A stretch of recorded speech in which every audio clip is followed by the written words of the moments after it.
Bien, la primera cosa que os preguntaba es la estrategia de lectura. Al inicio os ponía que una escuela lo hizo de una forma y otro instituto lo hizo de la otra. ¿Qué ventajas si le veis a un sistema a otro? ¿Qué os parece? ¿Qué ventajas le veis? ¿Hacer la división o hacer que se lea de esta forma cooperativa, que cada uno se plantee una pregunta y lea todo el artículo en función solo de una parte de preguntas? La primera estrategia es muy cómoda, o sea, le dices a un alumno, tú lee, luego sigue tú y luego sigue tú. No, o sea, uno puede leer y no se centra tanto en las otras partes. De la segunda estrategia, obligas a todos a leer todo. Digamos que luego darán su punto de vista, interactúan unos con otros. Vamos, me parece más acertada la segunda estrategia.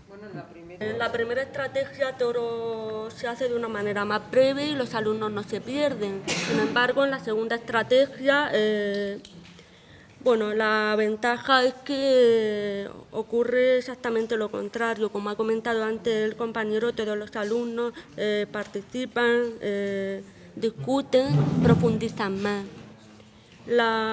El inconveniente de la primera estrategia es que, por ejemplo, no todos los grupos profundizan en todo, no tienen una idea global del texto, porque van leyendo, por ejemplo, por párrafos y van sacando ideas por ahí.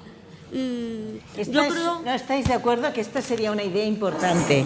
En la primera estrategia, al leer por párrafos, pues cada uno todos se centran en párrafos, pero les cuesta tener más la visión general de texto. Tiene unas ventajas, porque al menos cada párrafo lo leen más a fondo, bueno, sobre todo el que lo lee, porque no todos escuchan, ¿entendéis? No todo quiere decir, en teoría todos están leyendo, aunque uno lo haga en voz alta, pero no quiere decir que lean tanto. Pero también tiene este inconveniente de que les cuesta más tener, luego cuando les dices la visión general del texto, les cuesta más. También es cierto, como decíamos, que la primera estrategia la escogió el centro que tenía más inmigrantes, porque para la profesora le era más fácil, dado que a los alumnos les costaba más leer y que entendieran, sacaran las ideas, etc. Bien, la segunda pregunta que os planteaba era ¿por qué creéis que se plantearon estas preguntas? Y muy relacionada con esta, pues muchos profesores cuando las leen me dicen esto, ¿por qué las planteas en la clase de ciencias? ¿Cuál es el problema? Que el autor de este artículo, todo el mundo está de acuerdo, estaréis de acuerdo, que nadie duda. Esta es ¿quién es el problema? ¿Cuál es la idea del artículo? Etcétera. Todo el mundo está de acuerdo que es una buena pregunta, ¿no?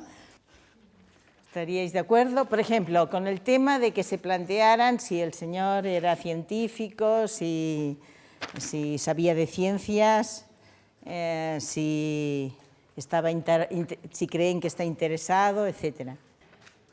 ¿Qué os parece que piensan los alumnos? Los alumnos piensan que sí. O sea, ellos, el principio de que si alguien escribe a alguien así en un periódico que todo el mundo lee, es que se le ha currado mucho, que le interesa mucho saber todos los ácidos, etc. O sea, les cuesta mucho imaginarse que lo puede haber escrito una persona que seguramente esto ha copiado 4 cosas de algún sitio sin profundizar. Por tanto, esto es interesante que se lo vayan planteando. Y esto os aseguro que lo descubre bastante al final. O sea, que en ese momento, cuando han leído esto, no se dan cuenta ni mucho menos de esto. El tema de los grafiteros. Vosotros diríais, ¿vale la pena trabajarlo? O sea, ya que se lee este artículo que va de este tema, ¿plantearíais un poco de debate sobre el tema o diríais mejor esto que lo hagan en tutoría? Si esa pregunta la respondes antes de leer el texto, pues te dirán muchos sí, porque hacen dibujos muy chulos, etc. Pero es que después de leer esto, ¿te parece bien que haya grafiteros? Te van a decir, no, porque son unos cabrones, poco menos que son terroristas. O sea, que aquí detrás el artículo es neutro totalmente, ¿os parece? Como ellos pensaban. Pero ellos no se dan cuenta que los están influenciando, porque sucede eso, Sucede eso. Al principio todos, hay libertad, si quieres, etcétera, daban argumentos. Luego cuando leen el artículo todos matizan. Todos no, hay algunos que continúan diciendo, pero la mayoría se sitúan en el medio, dependen, condiciones, etcétera, o sea, su visión. Pero, bueno, muchas personas dicen, bueno, esto me está sacando tiempo de la clase de química, ¿me entendéis? No tendría que trabajar aquí. Bueno, una posibilidad que dan siempre es lo pasaría a la tutoría, etcétera. A ver, yo creo que si sale el tema y demás, se ha de aprovechar.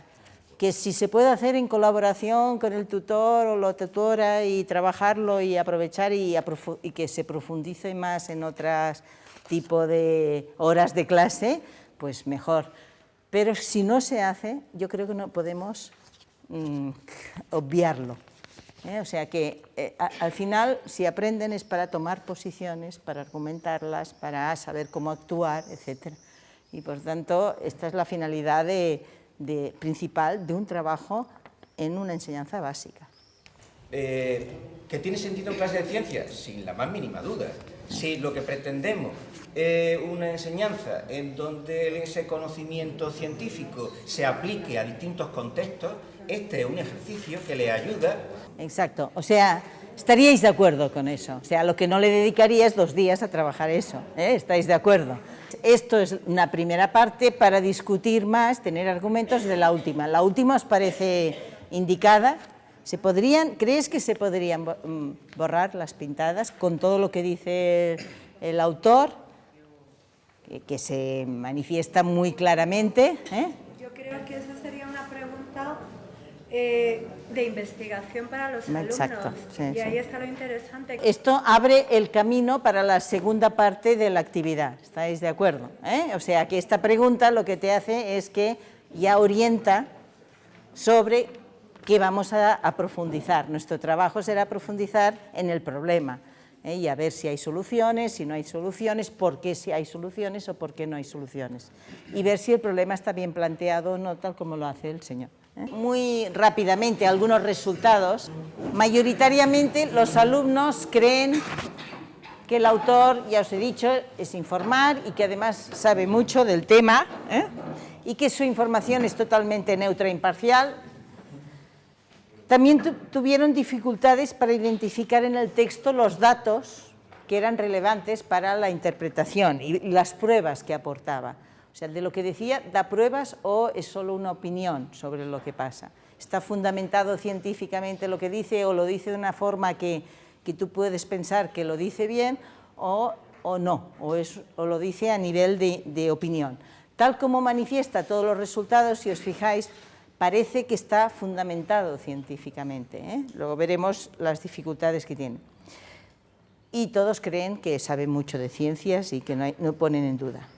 Una diferencia importante entre los dos institutos, el Instituto 2, cuando pedían de qué habla el artículo, cuál es el problema que plantea, etcétera, supieron especificarlo en una frase, etcétera, mientras que el instituto con más problemas y que no había trabajado tanto esto en las clases, tuvieron muchas dificultades. ¿Esto qué nos indica? Nos indica que si trabajamos unas ideas, como esto, unas estrategias, el Instituto 2 estaba trabajando estrategias lectoras desde hacía tiempo de forma coordinada, esto les permitía que los alumnos interpretaran mejor. No solo es el nivel sociocultural, porque os puedo decir que estos alumnos de este otro instituto luego mejoraron mucho, porque se empezó a trabajar.